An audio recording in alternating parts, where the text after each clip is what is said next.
तू ही मेरी मोहब्बत पार्ट 1। हेलो दोस्तों, कैसे हैं आप लोग। उम्मीद करती हूँ सब लोग खैरियत से होंगे। आज की वीडियो शुरू करने से पहले आप सभी से रिक्वेस्ट है, अगर आपने हमारे चैनल को सब्सक्राइब नहीं किया है तो प्लीज़ सब्सक्राइब कर लीजिए। बेल आइकन को ज़रूर दबाइएगा, जिससे कि हमारी आने वाली हर नई वीडियो की नोटिफिकेशंस आपको मिलती रहें। चलिए वीडियो शुरू करते हैं। मुंबई शहर सुबह के 7 बज रहे थे। आराध्या उठकर बाथरूम की तरफ जाने लगती है, तभी उसकी नज़र बेड से लगे टेबल पर गई, जहां एक तस्वीर रखी हुई थी। उसने तस्वीर को हाथ में लिया और कहने लगी, आई मिस यू लॉट। आप दोनों की बहुत याद आती है। आप दोनों क्यों चले गए मुझे छोड़कर। आप दोनों से ही तो मेरी दुनिया थी। आप दोनों के बगैर कुछ अच्छा नहीं लगता। काश आप दोनों मेरे साथ होते। ये कहते हुए आराध्या की आंखों में नमी तैर गई। आराध्या अपनी मां जानकी पाठक और पापा संजय पाठक के साथ आगरा में रहती थी। आराध्या अभी महज 21 साल की थी। आराध्या अपने मां और पापा की जान थी। हंसता खेलता परिवार था उनका, लेकिन एक दिन सब बिखर गया। उसके पापा की मौत एक एक्सीडेंट में हो गई। संजय जी की मौत से जानकी जी को गहरा सदमा लगा था। वो इस दर्द से उभर नहीं पा रही थी। तब से उनकी तबीयत भी काफ़ी ख़राब रहने लगी थी। एक सुबह, दीदी कब तक आप जीजा जी की याद में खुद की तबीयत ऐसे ख़राब करती रहोगी। आराध्या के मामा ने जानकी जी के पास बैठते हुए कहा, मगर जानकी जी ने कोई जवाब नहीं दिया। बस एकटक दीवार पर लगे अपने पति की तस्वीर को देखकर आंसू बहाती रहीं।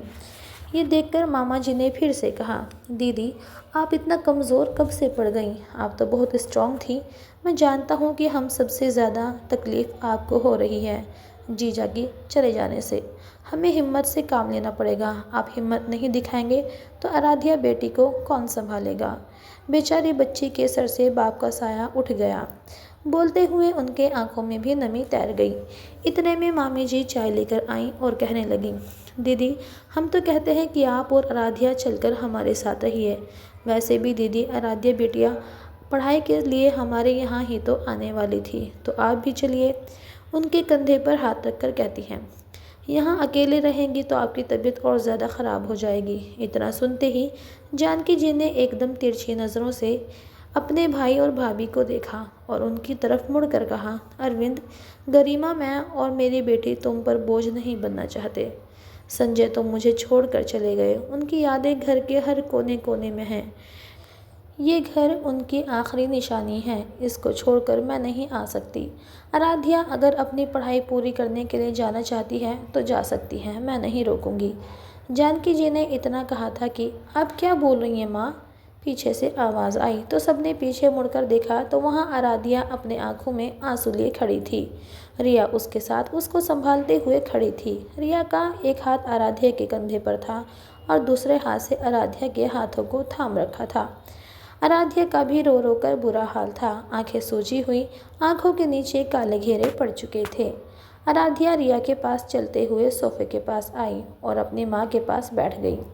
अपनी माँ के हाथों को अपने हाथों में लेकर वो कहने लगी, माँ आपने ऐसा सोच भी कैसे लिया कि मैं आपको इस हालत में यहाँ अकेले छोड़कर अपनी पढ़ाई पूरी करने चली जाऊँगी। मेरे लिए आप ज़रूरी हो माँ, पढ़ाई नहीं। ये कहते हुए उसकी आंखें भर आईं। पापा को तो हमने खो दिया, मगर अब आपको नहीं खोना चाहते। आपसे ही हमारा फ्यूचर है माँ, हम अकेले कुछ भी नहीं। कहते हुए आराध्या रो पड़ी। अब चलेंगे तो सब चलेंगे, नहीं तो नहीं। आराध्या के इतना कहते ही जानकी जी ने आराध्या को अपने गले से लगा लिया। आराध्या इस बात से अनजान थी कि उसकी माँ का ये प्यार भी चंद दिनों का ही है।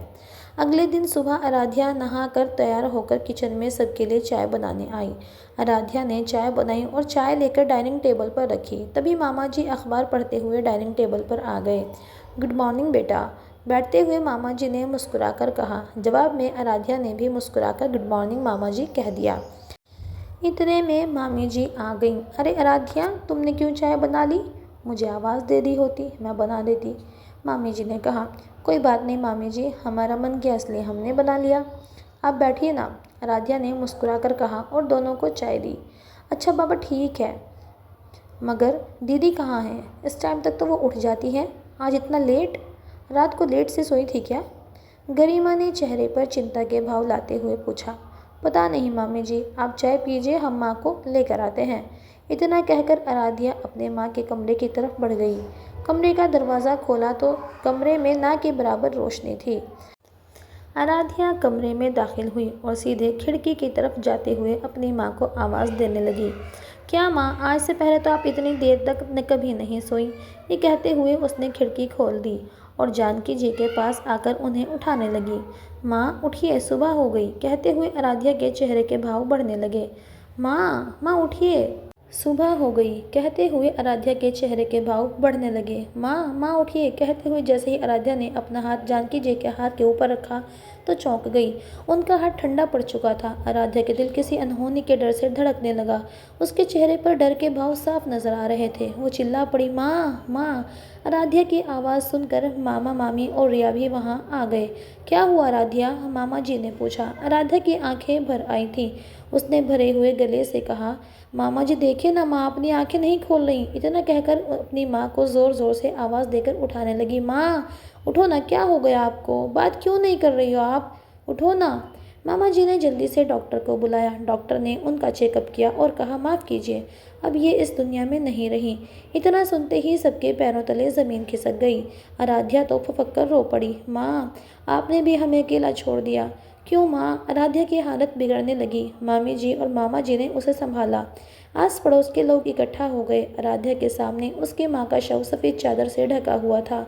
सब रो रहे थे। जानकी जी के अंतिम संस्कार की तैयारी हो चुकी थी। तब मामा जी ने कहा, दीदी को ले जाने का वक्त हो गया। आराध्या ने जैसे ही सुना फूट फूट कर रोने लगी। मत ले जाइए माँ को, रोते हुए कहा।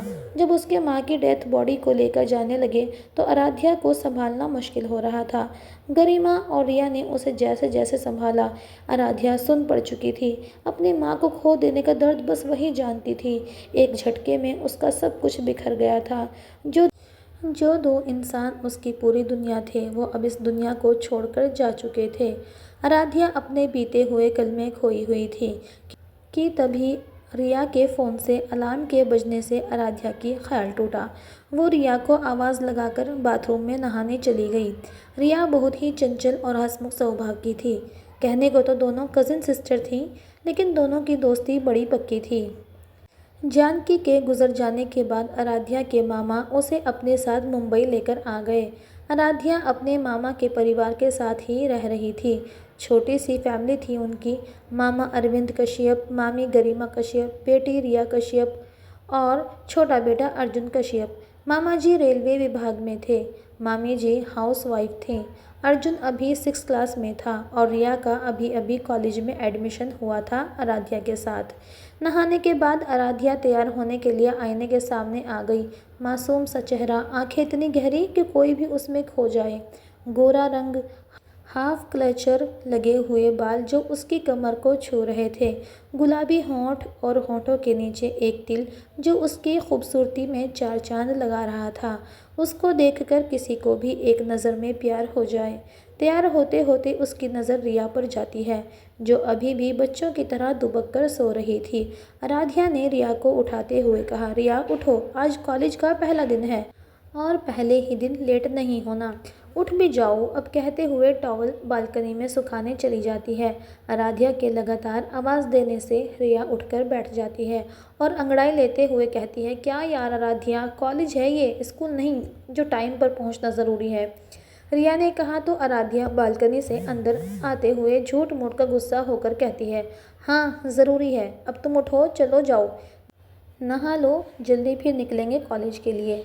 तो रिया प्यारी सी शक्ल बनाकर अपने दोनों हाथों को जोड़कर कहती है, ठीक है मेरी देवी माँ, आती हूँ मैं नहाकर, तुम तब तक मेरे बुक्स बैग में रख दो प्लीज़।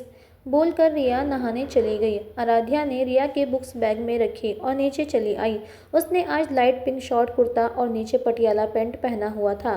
नीचे आकर वो सीधा किचन में आई तो देखा गरिमा ब्रेकफास्ट तैयार करने में लगी है। गरिमा ने आराध्या को देखा तो कहा, अरे आराध्या, उठ गई तुम। हाँ मामी जी, आराध्या ने कहा। रिया कहाँ है, उठी नहीं वो क्या अभी तक? गरिमा ने पूछा। हाँ उठ गई है, नहाने गई है, आती ही होगी, आराध्या ने सहजता से जवाब दिया। अच्छा ठीक है, तुम बैठो, मैं चाय लेकर आती हूँ, गरिमा ने कहा तो आराध्या बोली, मामी जी चाय मैं ले जाती हूँ। अच्छा ठीक है, गरिमा ने कहा। तो आराध्या ने रो से कप निकाले और चाय छानकर ट्रे में रखा और लेकर बाहर डाइनिंग टेबल पर आ गई। रिया भी नहाकर आ गई। अर्जुन भी वहां आ चुका था। गुड मॉर्निंग दी, आराध्या को देखकर अर्जुन ने मुस्कुराकर कहा तो बदले में आराध्या ने भी मुस्कुराकर वेरी गुड मॉर्निंग कहा। क्यों बे मोटे, मुझे मॉर्निंग विश नहीं करेगा? रिया ने अर्जुन को चिढ़ाते हुए कहा। देखो मम्मी मुझे कैसे चिढ़ा रही है, अर्जुन ने रोता हुआ चेहरा बनाकर कहा। तो गरिमा ने रिया के सिर पर धीरे से चपत लगाते हुए कहा, क्यों तंग कर रही हो भाई को? ये देखकर गरिमा ने रिया को डांटा। अर्जुन मुस्कुरा उठा। बस कर मोटे, ज़्यादा मत हंस, रिया ने उसे घूरते हुए कहा। अर्जुन ने उसे देखकर मुंह बना लिया। आराध्या दोनों का नोक-झोंक देखकर हंसने लगी और फिर बोली, मामी जी मामा जी कहाँ हैं? आराध्या ने गरिमा से पूछा। वो तो सुबह ही निकल गए थे बेटा, उनको कुछ काम था इसलिए, गरिमा ने पराठे अर्जुन के प्लेट में परोसते हुए कहा। आराध्या के कोई भाई बहन नहीं था, इसलिए रिया और अर्जुन को वो सगे भाई बहन की तरह ही मानती थी। वहीं रिया और अर्जुन भी आराध्या को अपनी ही खुद की बहन की तरह मानते थे। तीनों में बॉन्डिंग भी बहुत अच्छी थी और प्यार भी। गरिमा ने और रिया आराध्या को नाश्ता जल्दी करने के लिए कहा। चलो अब जल्दी नाश्ता ख़त्म करो, फिर कॉलेज के लिए भी निकलना है। दोनों ने नाश्ता किया और फिर अपना अपना बैग उठाए कॉलेज के लिए निकल गईं। कॉलेज का पहला दिन और पहले ही दिन रिया ने जल्दी ना उठने की वजह से वो दोनों ऑलरेडी लेट हो चुकी थी। थोड़ी देर बाद वो दोनों कॉलेज पहुंची। कॉलेज पहुंचकर वो दोनों जल्दी जल्दी कॉरिडोर में चलने लगी। जल्दी चलो रिया, अगर सर आ गए होंगे तो बहुत डांट पड़ेगी, आराध्या जल्दी जल्दी चलते हुए बोलने लगी। उनका क्लासरूम फर्स्ट फ्लोर पे था, तो इसलिए दोनों सीढ़ियों की तरफ बढ़ गईं। जल्दी जल्दी क्लास में पहुंचने के चक्कर में आराध्या सामने से आते हुए लड़के से टकरा गई। रिया चिल्ला पड़ी, आराध्या! आराध्या गिरने ही वाली थी कि उस लड़के ने उसे पकड़कर अपनी तरफ खींच लिया, जिससे आराध्या गिरते गिरते बची। डर के मारे आराध्या ने अपनी आंखें बंद कर ली थीं, लेकिन लड़का एकटक उसे ही देखे जा रहा था। इतना प्यारा चेहरा उसने पहली बार देखा था, मगर ना जाने उसके अंदर एक अलग सा एहसास जाग उठा। रिया ने घबराकर पूछा, आराध्या तुम ठीक तो हो ना? रिया की आवाज़ सुनकर आराध्या ने अपनी बड़ी बड़ी आंखें खोली तो बस देखते ही रह गई। नशीली आंखें, गोरा रंग, सुर्ख होंठ, हवा से उसके बाल उड़कर माथे पर आ रहे थे। उसे देखकर एक वक्त के लिए आराध्या की आंखें बड़ी हो गईं। उसका एक हाथ आराध्या की कमर पर था तो वहीं आराध्या के हाथ उसके सीने पर। दोनों एक दूसरे के काफ़ी करीब थे। रिया की आवाज़ से दोनों एक झटके से एक दूसरे से अलग हो गए। ओए हेलो, दिखाई नहीं देता क्या तुम्हें? लड़के ने आराध्या को घूरते हुए कहा। आई एम सो सॉरी, हम जल्दी में थे तो देखा नहीं, घबराते हुए आराध्या ने कहा। वो लड़का उसे और कुछ कह पाता उससे पहले ही आराध्या जल्दी जल्दी वहाँ से चली गई। लड़का उसे जाते हुए देखता रह गया। न जाने उसे खिंचाव सा महसूस हो रहा था। क्या ये महज एक इत्तेफाक था या इन दोनों के किसी नए रिश्ते के लिए आगाह कर रहा था? कि वीडियो देखने के लिए अगला भाग ज़रूर देखें।